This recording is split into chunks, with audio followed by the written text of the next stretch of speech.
Bonjour everyone and welcome back to my channel, The Waves of Your Soul. Today I have a confession to make. I'm ready to bare my soul because I want to share with you my overlooked tarot decks. The decks that have been cast away, that have been overlooked, that I have been neglecting, spending time with, that I've just been living in what a lot of tarot tubers call the purgatory draw, that in my world I prefer to call the box of shame. So I want to have a look at my box of shame with you today because as we're starting 2024, I figured it was a perfect time to give these decks a second chance, or for some of them a real first chance, because let's be real, some of them I've never really given them the proper time of day. So that's what we'll be doing today. I'll be sharing with you my overlooked tarot decks. These are either gonna be tarot decks that I got in the last year, like 2023, that I never managed to connect with, that I never really gave a real chance, and we'll look at them again and figure out what do I want to do with them. But also I wanted to share some decks that I've realized I love, but they're older, and in 2023 I didn't really read with them. Even though there's some amazing decks, I feel like I've overlooked them in 2023, and so I want to make a conscious decision to use them more this year. We look at my box of shame, prepare the virtual tomatoes to throw at me. If you're new here, I want to say a huge welcome. My name is Marine, I'm a French tarot reader, and on my channel I love talking about tarot and oracle decks. They're a huge passion of mine, but I also love reading the cards. It's my love language, it's what makes me feel alive. So if you'd like to see any of that, then make sure to subscribe. If you enjoyed the video, you can leave it a little thumbs up. It does really help the channel out. It's a nice exchange of energy. And if you want to leave a comment, I love to read you and I respond to all of my comments. So please feel free to do so. And without further ado, let's get a look at my overlooked decks, the castaways, the abandoned, ones that have been living in the box of shame.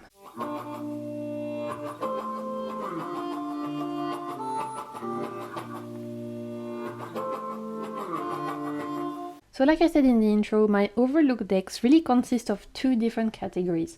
First, they are the decks that I feel like I've never managed to connect with for one reason or another, and I'll explain to you here why that is, that I feel that I really want to, in 2024, make a conscious decision to actually give them a chance, like actually try and do some readings with them, whether it's for myself or for others, actually put the time of day to get to know them so that I can decide whether I want to keep them or not. The second part is actually decks that are very safe in my tarot collection. I have no intention of getting rid of them, but they're older, and I realized that I didn't touch them at all for 2023. I didn't read with them or anything like that, and that's something I want to remedy, and I want to reacquaint myself with them and move them away from the overlooked category into decks that I'm enjoying again. We'll start first with the newer decks that I never managed to connect with, and the idea for this video actually came when I was doing a VR. I can't remember if it was in my end of year tarot tag or if it was in the 5 tarot deck tag, which if you've not seen either of them, I'll leave the link in the description box and I'll leave it in the card somewhere. But I think in one of the two there was this prompt around like the deck you didn't manage to connect with this year, and the deck I've been sharing for that was the Surrealist Tarot, or the Tarot Surrealist. So this is a mass market deck. It's a low scarabeo deck. I've got the French version because this was actually a present from my dad, but you can find it in English. It's a low scarabeo, so it's fairly affordable. And so when I was sharing this deck in the recent VR, like I was saying, I was explaining that I never really gave this deck a chance. I never really was called to use it. It kind of felt daunting to me. And it's made me think about all the other decks that I've either not really taken the time to connect with, or that I feel like I've been overlooking lately, and so that's why the idea for this particular video came up. So the first deck I wanted to share in terms of my overlooked deck is definitely this one, the Surrealist Tarot. So I didn't necessarily choose this deck. It's not a deck I ever thought I would own. It was a very surprising yet super fun present, but I feel like because of the nature of the artwork, which is very wild, let's put it this way, it is inspired by the Surrealist art movement, Dali and Magritte and Artaud and Breton, all of those like famous artists who were part of this particular art movement. This deck is absolutely inspired by that, and so due to that nature, it carries its name very well because it is so kooky, super fucking crazy. Let's be real, this deck is wild. And so I think I let myself be feeling daunted by this when I should just be embracing the quirky kookiness of it and take it for face value. I think at the time of when I got it, I wasn't necessarily in the right mood for this particular type of work of like, you know, potentially letting my intuitions fully speak, and I was potentially more called to decks that follow a little bit more traditional symbolism and stuff like that. But I do feel like, looking at it again in my previous video and in this one, that it's definitely now feeling a lot more exciting to look at this, that I'm in a better headspace to take the time to connect with it. So in 2024, I'm making a conscious decision to actually use this deck and give it a shot. And again, I think I just let myself feel daunted and feel like overwhelmed by the craziness of it, when I should just take it at face value, embrace it, and see if it gives me some interesting, wonderful readings. I think I just need to get out of my own head, to be honest. And I'm sure you've done that before with a deck. You just felt, I don't know if intimidated is a right word, but maybe let yourself kind of like stopped or blocked for a reason or another, when really you're kind of getting in your own way. So that's definitely happened to me, and in particular with this deck. And so I want to remedy that. I want to give it a shot. There's some beautiful images like this. Swords, for example, is really beautiful. You first see the flower growing out of this person's chest, but on top of that, their body looks like it's made out of bread, and that is crazy. Breadman over here cooking some roses out of his heart. That is nuts. And I shall report back. But I am curious, what do you guys think of this deck? If you have it, do you enjoy it? How do you use it? In what context? What kind of readings? Like this Queen of Swords is beautiful, for example. I really like this. There's some things about like people holding mirrors, people being reflections of each other, the way we might trigger each other and be mirrors for the people we meet, that's coming through with this one. That is very beautiful, very interesting. So I really like this one. But then there are ones that are just completely weird. Like, I don't like this, for example. Is the eye being open and this like razor thingy? Nah, not today, Satan. I don't like that. I don't like that. I don't like that. No thanks. So you see what I mean? I need to work with this. I need to figure it out. I need to give it a chance, and I shall report back. Next one in my category of newer decks that I feel like I never gave a real chance and that I want to in 2024 give a proper chance is the deck I always forget the name of, the Carnival at the End of the World. I always want to call it the Carnival at the End of the Rainbow. I don't know why. I'm just never gonna get the name of this deck right, ever. Like, I feel like it's one of those decks that's just forever gonna be misnamed. And I'm so sorry. This is an indie deck, the book that comes with it, so you can tell when I actually got this, I was committed to make it work. Like, I got the book that came with it because I wanted added information, because this is another crazy kooky deck. And I actually have used this deck a little bit, unlike the Surrealist, which I've never really used. This one I've done a couple of readings with, but I think at the time I was just not in the right mind for it. Even though this is very beautiful, it just didn't really speak to me. And it's such a shame, because when I originally saw this deck, it was on my wish list for ages. Like, I was looking at it for ages, and then finally I decided, okay, Marine, do it. It's calling out to you. There's something there you need to explore. I got the book that came with it, so I was making a commitment that I want to get to know this deck and everything. And when I finally got my hands on it, I just wasn't excited to work with it. And yet now, looking back at it, I'm like, girl, you're a dumbass, because this is really beautiful. There's some awesome imagery, like this Queen of Swords is everything.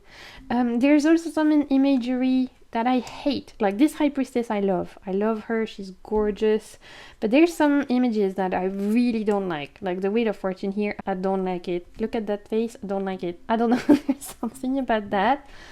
No thanks, that's nightmare juice. I don't like it. And yet I know that this has something to teach me because a lot of the cards make me feel something and not always something good. Like some of the cards are enchanting and beautiful, and some of the cards they make me feel, how can I say that, uncomfortable and a little bit icky. And that is usually a sign for me, at least in my personal practice, of when a deck has something to teach me and when it's there to really poke at something that I maybe don't want to look at. It's usually when I know that the deck will be good for shadow work and things like that. For example, the Nicoletta Cecoli Tarot. Oh, that deck gives me the ick. It gives me the ick, it makes me feel uncomfortable, and yet it's so great for shadow work for me. Like, I've had some powerful readings with the Nicoletta Cecoli, but I can only use it when it's right, and when it's not right, it's not right. You get me? So with this one, I feel like it's the same, but I feel like its time hadn't come. Like, when I finally got it, I guess I wasn't in the right headspace for it. I wasn't necessarily in the mood to do that heavy shadow work. I was already doing a lot of work with like the reclaim and stuff, and I feel like that touches on a different aspect potentially of the psyche.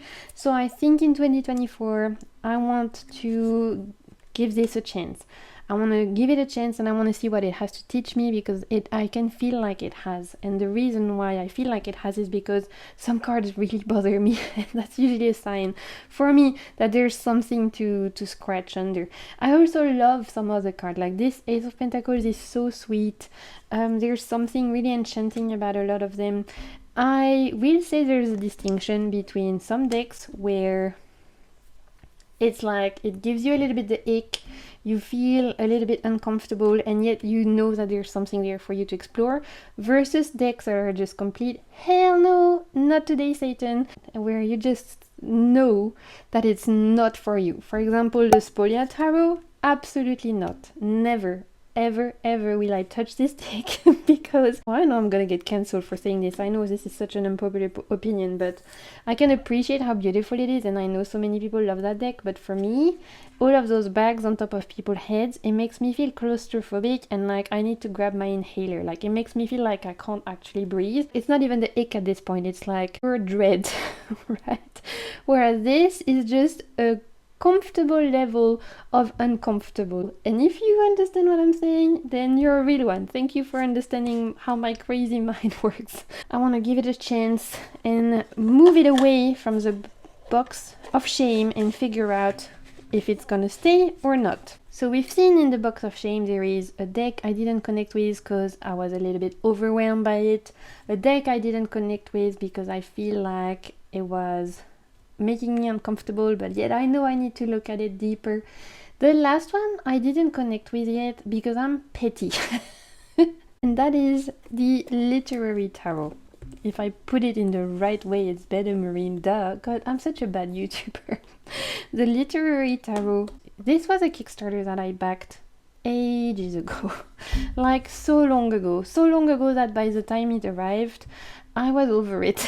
And that doesn't ever happen to me normally. I'm used to being patient and waiting. Like, I've waited for decks for years for decks to arrive to me, especially because I live in a little island in the middle of the Indian Ocean, so shipping to me can take ages, and I'm kind of used to it. It's okay. I've learned patience. Even though I'm an Aries, I've learned patience. But this one, I can't really explain it. By the time it finally arrived, I had kind of like gone off of it. The momentum for it had left my soul, and so I didn't get as excited about it when it arrived as I should have.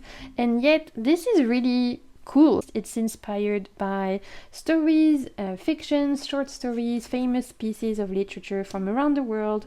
A lot of them are classic literature pieces. A lot of them I know, and some of them I don't. And the guidebook does explain it and everything, and the artwork is gorgeous. The cardstock is a little bit, I don't know, papery, cardboardy, but it's okay. You know me, I'm not picky about cardstock. I don't really care. There was a lot of extra cards we could include, so there's a lot of good things that come with this deck. Like, I appreciate the intention that's behind it. I appreciate the fact that this was created for a charity. Like, there's a lot of things I really enjoy, and there's a lot of cards I love. That this chariot I absolutely adore. It's one of my favorite stories. You know, I love pirate stories and stuff. So there's a lot of good things about this deck, and yet again, I never gave it a chance because one, by the time it arrived, like I said, I was over it, I really was. And two, when I got into the miners, which is my own fault, when I backed it on Kickstarter, I didn't pay too much attention to what the miners were called. I was super excited about the fact that this was for a non-profit organization, that this was based around literature. Like, those are all exciting things to me. I love the artwork. There was a lot of people working on this deck, and I was like, you know what, this looks awesome, and I backed it. Again, this was like 3 years ago at this point. And then when I finally received it this year, I realized that they had renamed the suit to things that make no sense to me, and that is ultimately the biggest problem. Every single time I look at it, I forget what it is because it makes zero sense. I think quills are swords. That's the one thing I remember, which is good because it makes sense to me. Quills being linked to writing and they're pointy and the sword is pointy. I can get behind that. In terms of the other miners, it makes zero sense. And the biggest problem I have with this is the ones being linked to ink. Ink is liquidy to me, right? Ink is liquid, so for me I would associate ink with cups, but no, here it's wands. And light are cups, whereas for me light should be wands, because light, a candle, it's linked to fire, and I associate wands with fire, so already there it's a mindfuck. And then finally we have pentacles for parchment, which I guess this one I can like get behind because it's something that you can touch. Pentacles, parchment, at least they've got the same first letter, so that's fine. But wands as ink and cups as light, why? It just boggles my mind that it's really difficult to remember. So I think I just really need to actually make myself a little cheat sheet that I need to pull out every time I use this deck, and until it kind of like gets in my mind that this is what it is. I obviously need to give it a chance, which is the whole point of this video. This one is a bit of a mindfuck, and I just need to like actually get over my annoyance of it and give it a real chance, because I can't deny that a lot of the cards are very beautiful and I really enjoy a lot of the stories. You know, I studied English literature when I was younger, so there's a lot of stories here that I studied and read many times. So all the decks we're gonna look at from now on are all the decks that I love, that you loved using when I first got them, that for some of them I even used for years, but that I didn't really engage with at all in 2023, and that I've massively overlooked. I've been neglecting them, I've not really paid attention to them, and that's something I want to remedy in 2024. So the first one that I want to make a more conscious decision to work with, that I feel like I kind of miss, and that is awesome, is the Dream of Gaia Tarot. This is one of my older decks. I've had this deck for years. I've got the French version, but you can get this in English. It's a mass market deck. And it's really cool. It's the best thing about this is the guidebook, I'm not gonna lie, because the way it's written is really from a psychological point of view, and it's really great. Like, each card you get 3-4 pages. It's rich. We're talking about past interpretation, present, and future interpretation. You have reverse meanings, and then for each of the cards you also have key words, key phrases, and a general signification. Like, we're talking 5 to 6 pages for each of the majors, and then for the minors there's still a good 2 pages. And the way it's written is really focused around a psychological approach to tarot, which is really interesting because it actually doesn't really follow tarot system. This has a lot more major arcana than your traditional tarot system. Kind of like a beast of its own. It's like its own species in the tarot world, and yet it is really awesome. Like, the effort that's been put behind the guidebook, like I was saying. The addition of new majors is something really different and something that is particular to the artist's choice. It's always cool to discover what the artist has to say, why they decided to add extra majors. The minors are actually focused around elemental association, so wands are fire, etc. And the artwork is super enchanting. As you can see, it's fully fantasy. It's a world of dragons and fairies and mermaids, and it's really beautiful. It has that kind of like cosmic / high fantasy vibe, which I really enjoy.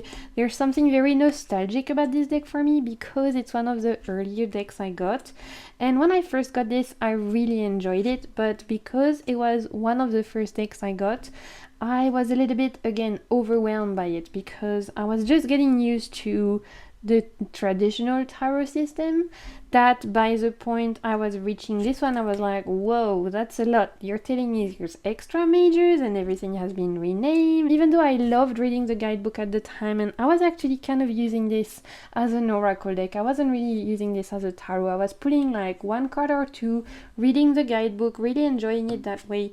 And it was a great experience. But it's been a while since I've actually engaged with this deck, and recently I've been thinking about it and thinking, whoa, I need to go back to this, and I need to actually give it another chance. I need to go back to using this, even if it is just as an oracle, just putting 2-3 cards and reading the guidebook. I don't know yet if I want to use this as a tarot, because honestly, tarots that are not really tarots, instead of like traditional structure, 78 cards, 22 majors, etc., they kind of bother me, and that's just a personal opinion, obviously, but that's how I roll. So I don't really know if I'll use this as a tarot deck or if I'll just use it as an oracle again. I do miss using it, and I miss reading the guidebook, and I do want to reacquaint myself with it and feel familiar with it again, because I feel like it has new things to teach me that I need to give it a chance for. So I'm super excited to get back into this. This is actually going to stay on my bedside table, and I'm going to start using it for the month of January. But I'd love to know if you have this deck, because this is an oldie but a goodie.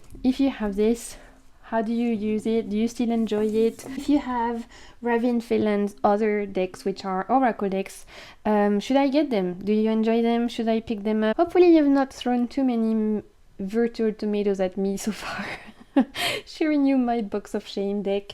But let's move on to another deck that I feel like I've massively overlooked in 2023, that really deserves more love and that I want to bring back to the light in 2024, and that is again one of my oldest decks that I feel like I need to bring back to the light, and it is, I've lost the name of it, the Animal Totem Tarot. Okay, I don't know why I forgot that, but that's the name of it, the Animal Totem Tarot. It's a mass market deck. I've got the French edition, but it's still available in English. It's fairly affordable last time I checked. This deck and we've been through it. It's actually one of those decks that I have very fond memory of. I would never get rid of this one, because I've done tons of readings with this in my first years of getting into tarot. I used this consistently for months. It was one of those decks that allowed me to branch in tarot with something else. Like, it was one of my first deck where it was tarot plus, in this case tarot plus animal medicine, which is now a category I really love, like tarot plus astrology, tarot plus mythology, tarot plus animal medicine, tarot plus plants, whatever you can think of. The idea of like having tarot mixed with another layer of understanding, of meaning, of wisdom is something that I really, really enjoy. And this was the first one that taught me that, I will say. It's taught me that tarot can be tarot with an additional layer of, in this case, animal medicine. And this is great animal deck. Like, in terms of the guidebook, it's one of the best guidebooks I've read ever, and I really recommend it if you're a beginner and you want to get a little bit, and you want to get something a little bit outside your comfort zone but not too much. I think this is great because the guidebook actually splits it into different categories. Like, it will give you the meaning for career reading, for love reading, for spiritual / self-care reading. So the way the guidebook is written, it really helps you deepen your tarot practice. On top of that, it will also of course give you a little bit of information about the animal here, and so that really helped me in my tarot journey to understand the cards more and to branch out my vision of tarot. So for that, I'm super grateful to this deck. And like I said, it's a deck I don't really want to get rid of, but it's a deck I feel like I've just kind of forgot about and left to the side and overlooked for the last year at least. So in 2024, this absolutely needs to come back to the forefront because this is great and I miss. It's funny because there's a side of this deck that used to bother me a little bit, which was that when I was doing larger spread, the fact that there was an different animal for each card, it felt a little bit like I was at the zoo and that there was too much stuff going on. Like, here's a panda, here's a flamingo, here's a fox, and here's a rabbit, and here's an otter, and I was like, whoa, too much energy. So I actually used to use this card like 3 cards max, because I felt like 3 animal medicine messages was more than enough. I'm curious to find out if that's still the case for me or not, because I've not actually used an animal deck like this for a while. I love animal decks, but the animal decks I've been using recently are like the Tarot Fauna or the Crow Tarot. They are a more limited amount of animals compared to this, which has literally 78 completely different energy. And so I'm curious now to figure out if that's gonna bother me as much as before or not. This might be one of my favorite sun cards ever. I love this little Madagascar lemur. I love them. Madagascar is not far from where I live, so it's always something close to my heart. I'm excited to go into the guidebook again because I missed the guidebook as well. I feel like I want to read it again. And of course, again, I report back in the future favorite and stuff how I got on with it. Have we rekindled our little love story?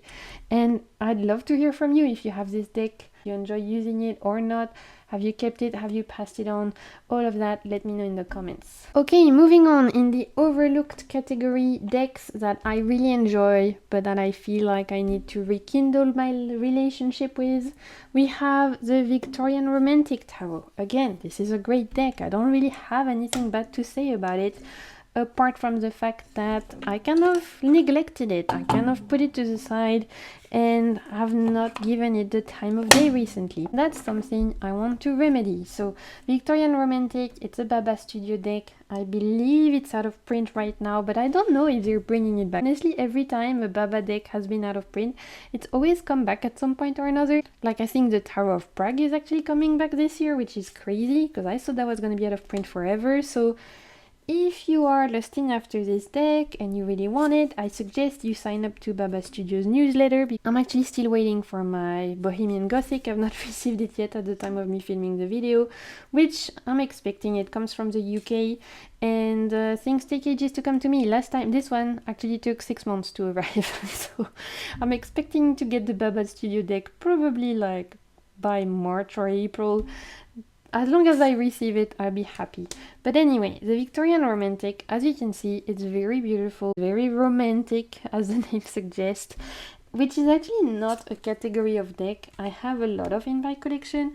I'm kind of a love Grinch, which sounds really bad when I say it out loud, but I'm not a super romantic kind of person. Like, doing love reading doesn't really excite me the most. I'll do them, of course, especially if people ask me, like, I'll happily do them. It's not that I don't like doing them, it's just that they're not my favorite.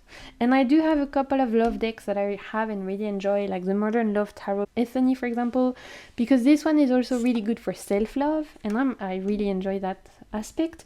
But romantic relationship type of reading, if you follow my channel for a while, you will see I don't think I've ever even done a pick a card on that subject, which I guess I should, and if you want me to, let me know in the comments. I'll happily do it. I guess this is partly why I've left this deck to the side, because I've mentally put it in the category of romantic decks, when really that's so stupid, because looking back at it now, I'm like, this could be a great deck for anything.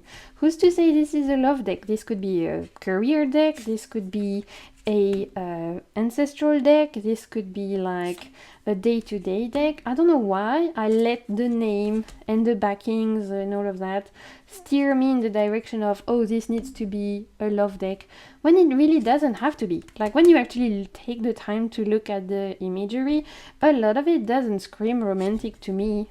Like, look at that. It looks more historical than anything. So I think I need to, again, get out of my own head. Well done, Maureen. Put in barriers on yourself and just use this for face value. Use this as a generic tarot deck and see how it speaks to me. And you know what? I actually want to use this for months ahead. So I might use this for February months ahead. I will use this deck.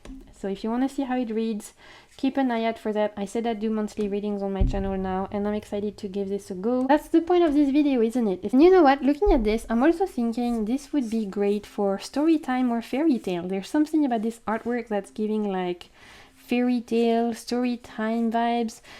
So I'm thinking I should do another messages from the fairy tales and use this. Yes. Oh, and I forgot. I think this might be my favorite 10 of swords ever. Ever. So cool. Look at this. So cool. I love this one. I've been there. I mean, we've all been there, but take me in the embrace of the ocean and pull me away, you know. We've all been there. Next up in the overlooked decks in my box of shame, we have two decks that I loved using in 2020, 2021, and that I feel like 2022, 2023 I kind of forgot about. And so 2024 is the comeback year for them, and that is the After Tarot and the New Vision Tarot, or in French it's Tarot de la Nouvelle Vision. This, like I said, I used non-stop. I think it was 2020 because I remember it was during lockdown, but then we did have lockdown still in 2021, right? I don't even know, guys. What is time anyway? I don't remember anything. I just remember using this deck continuously for months, specifically for a certain use. And so as the name suggests, this is the After Tarot. Here is a back switch, by the way, beautiful lilies and roses, so gorgeous. And like the name suggests, this represents the aftermath. So what happens after the RWS card? They have decided to reinterpret the traditional Waite-Smith tarot and imagine what is going on like a couple of seconds or a minute after the scene that we're used to seeing. So for example, in the Eight of Swords, there's finally someone that's coming to save the person. In the Five of Pentacles, someone else is walking over and has joined their group. In the Nine of Cups, we see that person actually enjoying a feast and they have a servant. So in some of them, it's not subtle. Like this one, it completely changes the meaning of the card. We go from traditional Nine of Swords, where we are faced with our inner fears, faced with our demons, but feel completely helpless and hopeless, to this interpretation, which is we grab the sword and we're ready to slay them, which is a lot more empowering. And then some other cards are a lot more subtle. For example, here, the Two of Pentacles just changed kind of the vision, and we see that they're juggling for some people who are arriving, some people who are arriving on the boat. So the boat is no longer floating, it has arrived. Does it change massively the reading? I guess it depends on the context. Suddenly you have more characters to the story, you have a different point of view. And so this is great if you are looking for a tarot deck that will push you outside of your comfort zone and you want something different.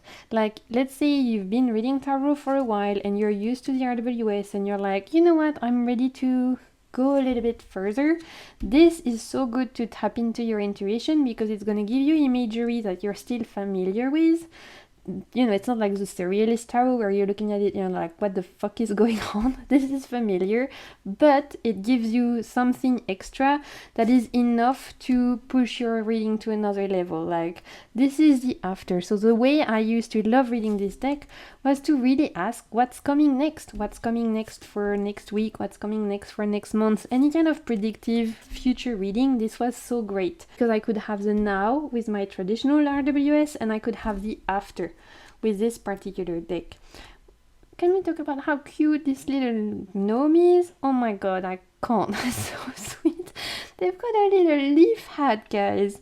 That is just too sweet, I can't. That is a deck I loved using for, like I was saying, specifically predictive reading, and that I really miss. So I want to bring it back. I want to do readings for you guys. I want to do readings for myself, and I'm super excited to bring this back out. This is one of my favorite reinterpretation of the Four of Pentacles, one of my favorite cards of the deck.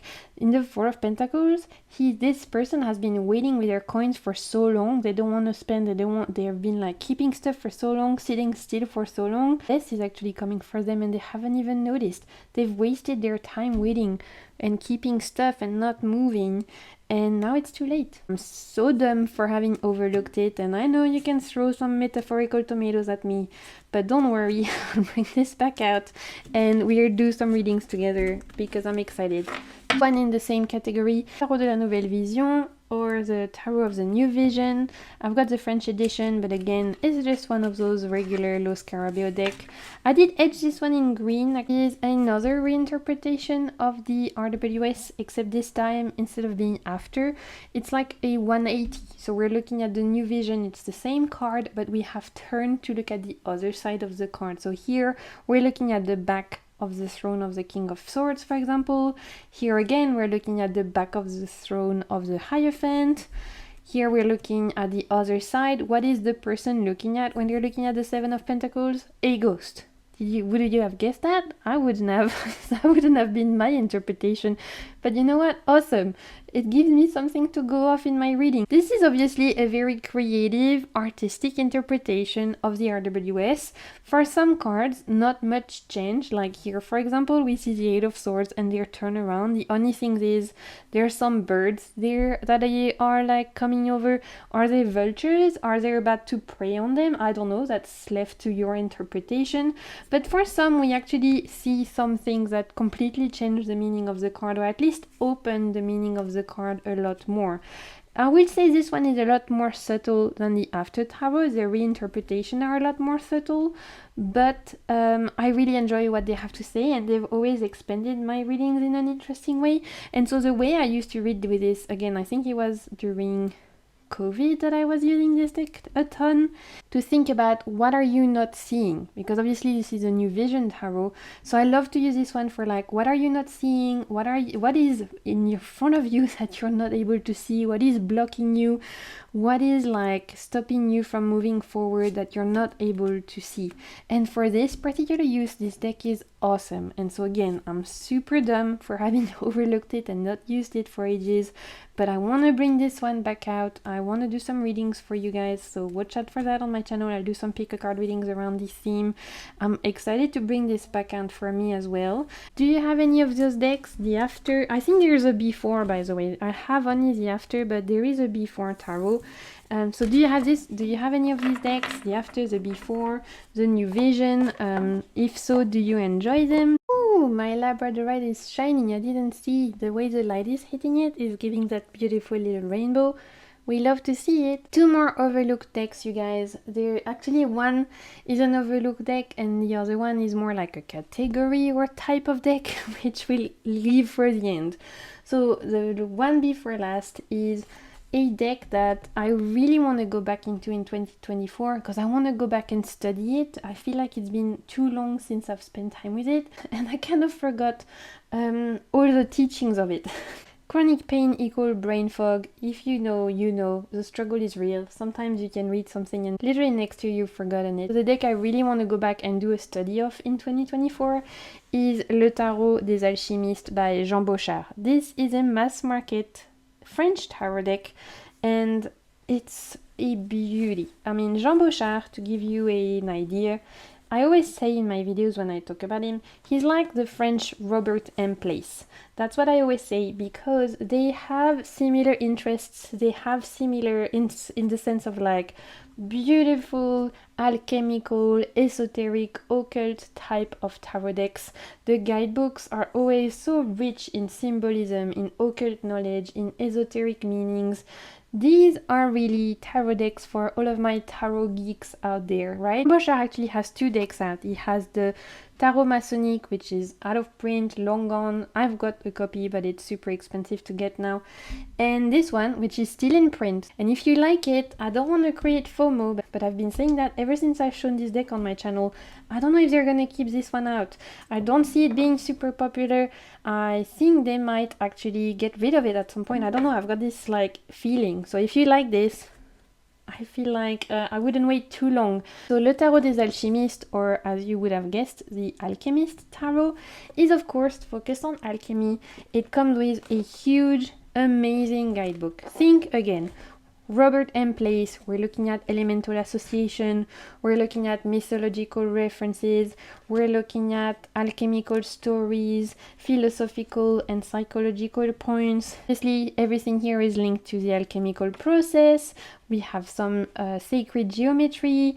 Like, this is deep, this is dense, and this is really, like I was saying, for all of my tarot geek, tarot historians out there, this is the kind of deck you want to tap into when you want to do a deep dive. Obviously the guidebook is in French, so you'd have to use Google Translate on your phone, but the cards are actually bilingual. As you can see, we have the name both in English and in French, because if you're familiar with alchemy, you might not even need to read the guidebook. You might just look at this and think that this is speaking to you, because you already have the knowledge. Jean Bauchard is one of my favorite tarot artists ever. I think that his artwork is absolutely magnificent. Every single deck has taken him decades to create, which is, you can feel it when you use those decks. You can really feel the intention, you can feel the patience, the dedication, the passion, and the commitment that it took for someone to create such a piece. It's a masterpiece in tarot. It really is. You know, just like I was saying, Robert M. Place's decks were on that kind of level of dedication, of passion, of commitment, and this is truly a work of art. I feel like I've massively overlooked this deck because I've not used it for at least a year and a half, which is a shame. And I know this is where you can throw tomatoes at me. Shame, shame, shame, because it's so good, and I'm ashamed. But I will tell you why I've not used this deck for so long is because I actually have the Tarot Masonic, which let me pull it up. This is his out of print deck, Le Tarot Masonic. Here it is. So I actually have this one now, and I've had it for at least 3 years. But this is the one I use when I am feeling in the mood for Jean Bauchard. This is the one I enjoy using. Even though it's out of print, I don't care. I like to use my decks, so I don't let that stop me from enjoying the deck. And so this one, I actually got way before I got the out of print, hard to find one. And so when I just had this one, this is the one I was using. But ever since I've got my hands on the Masonic Tarot, it's the Masonic Tarot that I was feeling more called to use. And so this one has kind of been left aside. And it's a huge shame, because this one is beautiful. It touches on alchemy, which I feel like I really am not super proficient in, and that I again need to reread the guidebook because I kind of forgotten a lot of what it has to say. Dragon suit is so pretty. So this one is for me a study deck for 2024. It's a deck I want to spend time with and really more around studying. I don't know if I'll actually read with this one in terms of like for others. I might keep this one for me. For now, I'll see if I decide to offer it for you guys in pick a cards and stuff like that. But for now, I want to spend quality time with this for myself as a tarot geek for me to enjoy, to study, to spend time with, to journal about. And I shall report back again in future favorites and stuff. Okay, the last deck in my overlooked deck is actually a category of deck, and that is Lenormand decks in general. I used to have several Lenormand decks, and I got rid of like 90% of them in 2022 because I was like, I don't really like Lenormand anymore. It's not really for me. I don't really connect with it. I've tried it. It's not for me. I don't like having to remember the combinations. I kind of want something that's more freeing. Just being an annoying brat like I can be. And literally, I woke up at the end of 2023 and I was like, I want to do Lenormand again. Don't worry, I annoy myself. So, Lenormand is back. I feel like, generally speaking, and that's the tarot prediction I'm making, overall for the community in 2024, I can see it coming.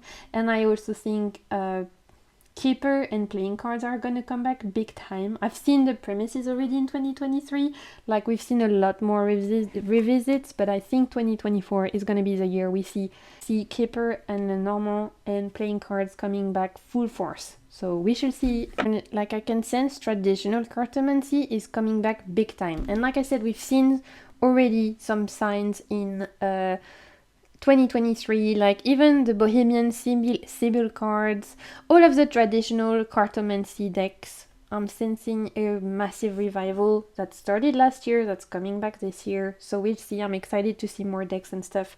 For me personally though, I definitely feel the call to go back into Lenormand. This is one of the two I have left because I'm a dumbass and I got rid of all of my decks. Because like I said, 2 years ago I was like, Lenormand is not for me, I'm giving up, it's not for me. And now I'm like, you dumb bitch, why did you get rid of all your decks? So I'm in the process of buying a couple again because we're allowed to change our mind, and I have changed mine. So this is the one of the Lenormand I have left. It's a revival art Lenormand. I also have the Green Glyph Lenormand by James R. Eads, which is really cool and I really enjoy. So Lenormand has been overlooked in my tarot practice like for at least 2 years because it was just not a system I enjoyed. I read a few books, and at the time the people I was watching who were using it were very, how can I say that in a nice way? They were kind of gatekeeping, I'm not gonna lie, and they were like, you must learn all of the combinations before you can use Lenormand. If you don't know all of the combinations of all of the cards, then you can't use Lenormand. It was a little bit gatekeeping at the time, and I'm talking like 4 or 5 years back, so you know, it kind of put me off, because if you don't know, maybe you're new to my channel, my favorite saying about using cards and decks in general is you do you, boo. Like, I always want people to feel free to use the decks as they choose it, as they like to, as they feel like it. So the freedom to engage with the system is super important to me.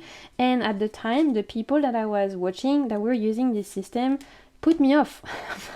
I don't have any other better way to say that. So I kind of gave up. I kind of thought, well, it's not for me. I don't like being told what to do so much. And I understand that there's combinations and I understand that they're important.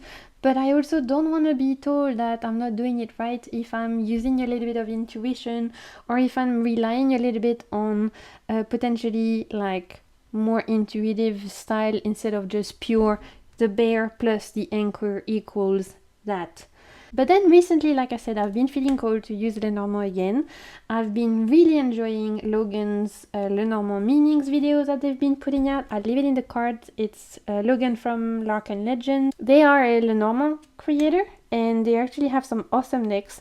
I really want to pick them up, but I've not found anywhere that delivers to where I live yet. But when I do, I will pick some of their decks up because they look super cool. And they actually have a lot more freeing discourse about Lenormand and they make it sound a lot more fun. And so I was already in that kind of inner push to engage with the system again, and so to then have the confirmation from people who engage already with the system a lot and who make it sound a lot more fun and freeing than the previous discourses I had before, I decided, you know what, I'm gonna give this a second chance. I want to go back into learning this system. I want to go back into engaging with this system, both the Little Lenormand and the Grand Lenormand, which is a complete different system, which I'll share with you once I've received the decks I've ordered, and we can talk about it then. I might do a little specific video. I'm even in the mood to like create my own for my own use, maybe drawing something or using something on Canva just as a study tool or something, so we shall see. Again, if I do anything like that, I'll share it on my channel. That's my last overlooked deck. It's kind of like Lenormand in general, and it's making a comeback. So my friends, this is it. These were all of my overlooked, neglected, abandoned, castaway decks in my box of shame. I hope you enjoyed seeing it, and I hope it made you think about maybe your collection, your decks. Maybe it helped you think about some decks you've also put aside that you want to revisit, spend some more time with, reacquaint yourself with. And thank you so much for being here. As always, I appreciate you so much. I'm super pumped for spending 2024 together. I've got so much in the works. Until my next video, I just want to send you so much good vibes and keep navigating the waves of your soul. Bye!